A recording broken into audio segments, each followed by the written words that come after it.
What I'm going to show you in this video is how to prepare a banner for a portfolio website just using PowerPoint and the Paint program. And the reason I'll use the crude Paint program to size the thing when I'm getting close to being done with it is that Paint, although it's a crude editor for pictures, is available on all Windows machines. Now if you're using a Mac, you probably have a much more capable photo editor already. If you're using a more capable photo editor like GIMP on the PC, you'll want to use that. This is the end product I'm looking for. This is going to be 930 pixels wide and 250 pixels high. The reason for that is the template that I'm going to recommend that you use with blogspot.com will process that type of a banner, whatever the graphic image is, 930 pixels wide, 250 pixels high, will fit beautifully into the template. Other templates would probably require other sizes of banners, but I'm not too concerned about that. The template I recommend to you, which you'll see in the next video, is the one that will fit this size of banner very well. Notice I have a little text here. I've also put that on with PowerPoint, and there's a little bit of a border down here to get this thing up to 250 pixels. So this is what I'm aiming at. Now, in playing with these images now, I may not remember this same sequence of images, so what I come up with in this demo may be a little bit different. But that's okay. This is something I've done earlier. This is what I'm actually aiming at. So the first thing I'm going to do is to get into the raw images, and I'm going to open up PowerPoint, and I just like to get rid of these default boxes. Now I'm going to insert pictures, and the pictures are all going to come from where I had parked those pictures I just showed you. And so I'm going to pull in all of those pictures at one time. And you see some of them are quite large, and initially they're all hooked together. So I'm just going to start and make all of these about this size, just so I can play with them and arrange them any way that I like. And here's the last one. Let's just put them into some sequence here and sort of try this out and see what can we do here to make some sense of it. Well, I'm going to put Jesus' resurrection first, and then there's this image of a dove, which is usually in art forms taken to be the Holy Spirit. And let's take this one here. And it just happens that I kind of size them close to what I wanted, but I'm going to trim this in any case, so I'm not too worried about that. And let's put this here and this here. I'd like to have this one come forward, right mouse click, bring it to front, makes it go over that one. And I can make some of these larger if I wish, because I might want the central image to be larger. I can adjust these things to about that width. And here, let's see if I can do this.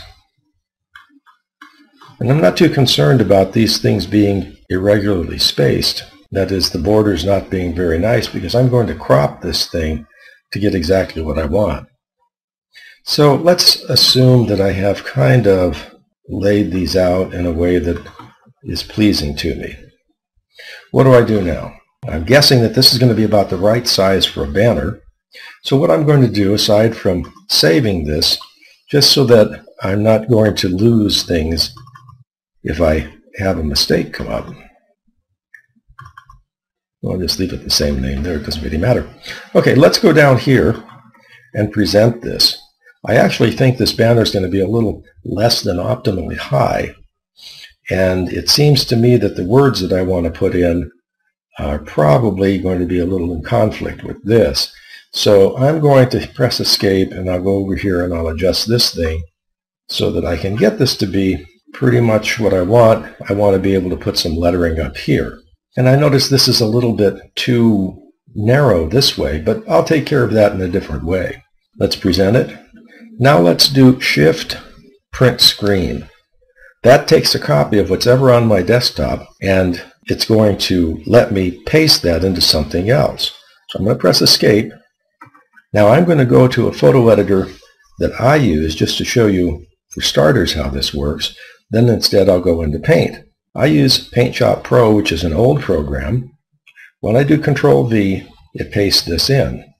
Why am I getting two images? Well, it's because I have a second monitor hooked up, and when I print the screen on both of them.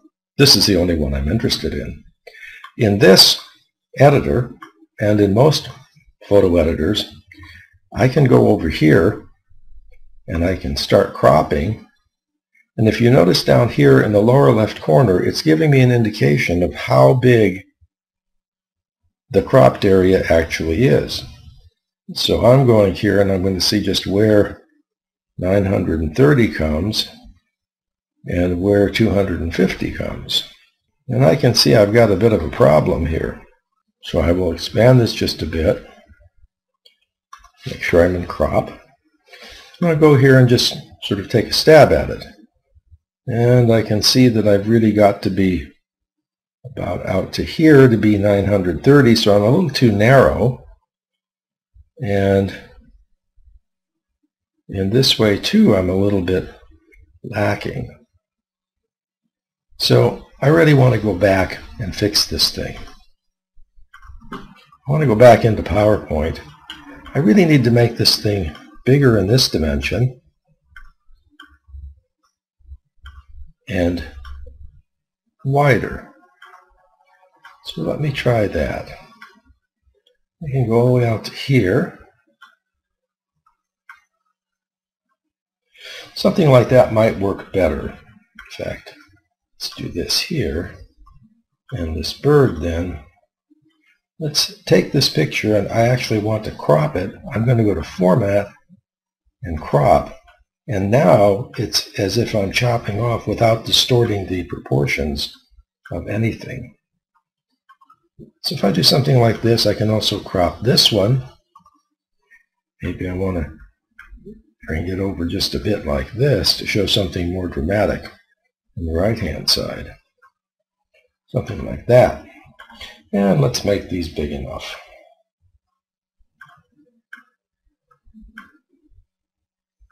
Okay, that might work well. Let's save that. Let's go over here. Let's do our Shift, Print Screen. And let's drop into this photo editor again with a Control V. Now I'm just going to do this in a kind of a crude way so that I can now increase the size of this and have a better shot at working what I really want to work with. So I'm going to crop and just come up with a rectangle. And I can see from these letters and numbers down in the lower left that I really have something closer to what I want now. So here,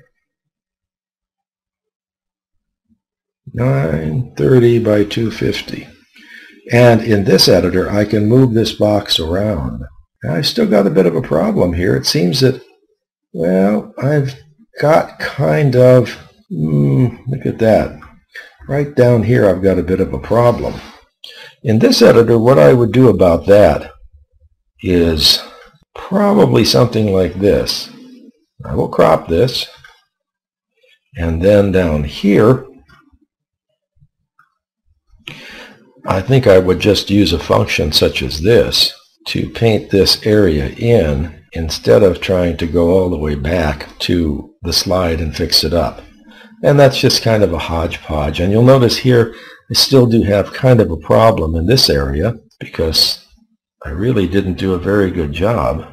And if I wanted to do this right, I would actually want to do this by going back to the slides and rearranging them.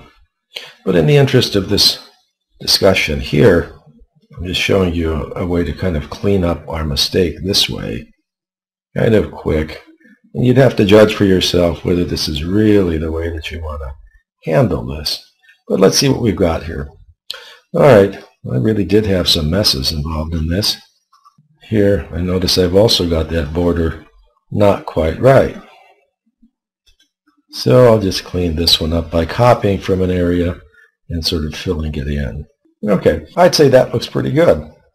In this editor then, what I would do is simply output it as a JPEG. So I will go here, and let's say I wanted to compress this about 5%, not a bad size. go like this, and I would put it back here, and I would just call that banner demo. And here I have banner demo, and it looks like I've made it just a little bit too big, and that kind of imprecision is certainly possible.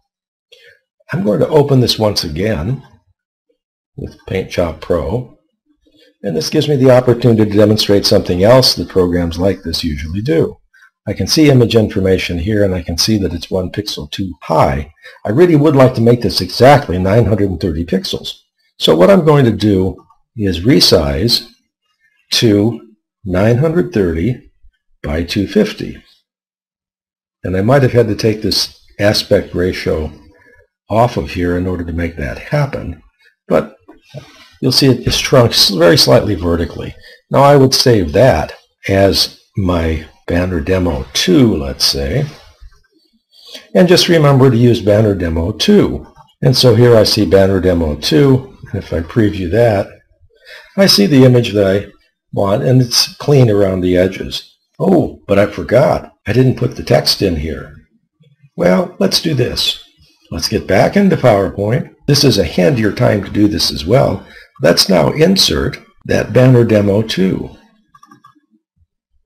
And by doing this, I now have the size that I want, but I can also put in here the lettering that I want. So I'll quickly do that. I'm going to insert a text box, come out here, and this is what I thought might work, and I think I'll make that a little bit bigger.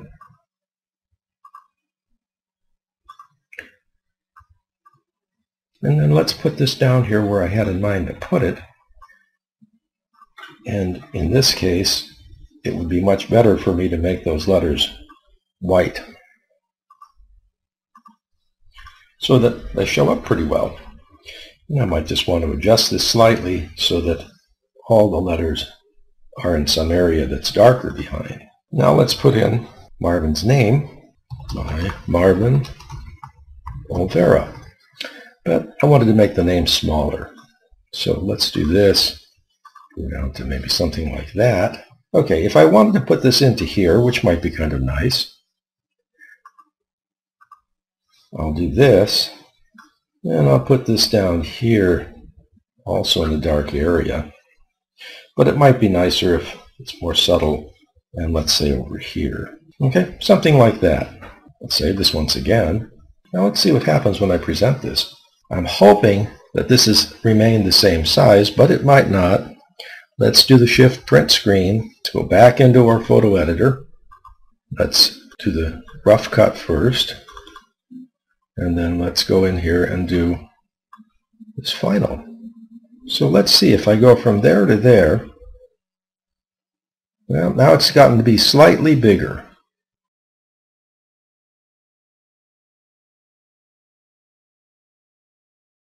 But I don't really care about that, because I can always go back and resize to those dimensions.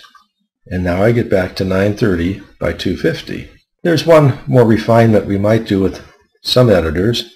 If you have a sharpen function, you might at this time apply it and get a slightly sharper image. That fiddles around with some of the pixels. If it's available, you might want to try it out. If you don't like it, you would of course do Edit Undo. Well, I'm going to output this now. This is the banner that I'm going to use. And since I've already had banner demo 2, I'll call this banner demo 3. And that's just something I recommend, that as you go through iterations on this or anything else, don't have one version, the more recent version, clobber the earlier ones. Just name them higher so that you always could go back to some earlier version if you really wanted to. Since this video has gone on just a bit, I'm going to split off into a separate video how to do these operations in Paint. I'm really thinking that by this time in the course you've probably gotten the GIMP editor, and so you might be using that to take similar actions as I did here in Paint Shop Pro, an old version of that. No, you don't have to go through the part of using Paint unless you absolutely are limited to using Paint. We close out of here because this was our PowerPoint.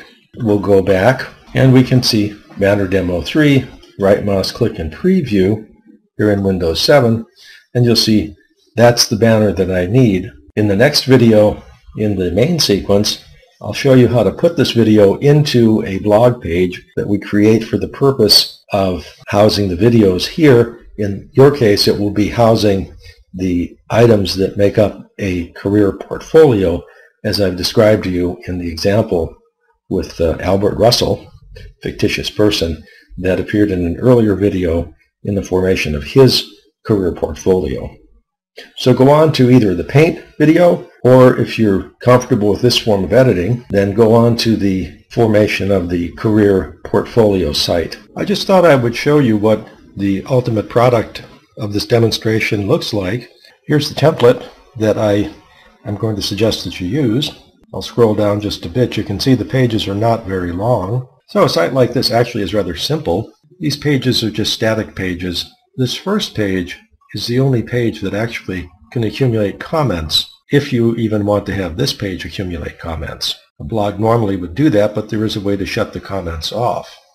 These pages are static, but you can put information here. You can very readily embed videos there. You can even embed multiple videos there.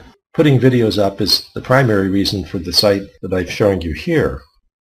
My friend Marvin actually speaks rather well, and he has an awful lot of interesting stories to tell and a lot of very interesting and inspiring experiences, which is the reason I've created this site. The very same pattern of site, though, portfolio website that I created as an example for the class for a fictitious person, Albert Russell, who would be graduating with an accounting degree in June of 2012, and is using this to make available to prospective employers various kinds of things that he's rather proud of in his college career, and some other activities that lend a lot of credence to the idea that this is a well-rounded person who would fit well in just about any organization. So go ahead and look at the formation of a website like this.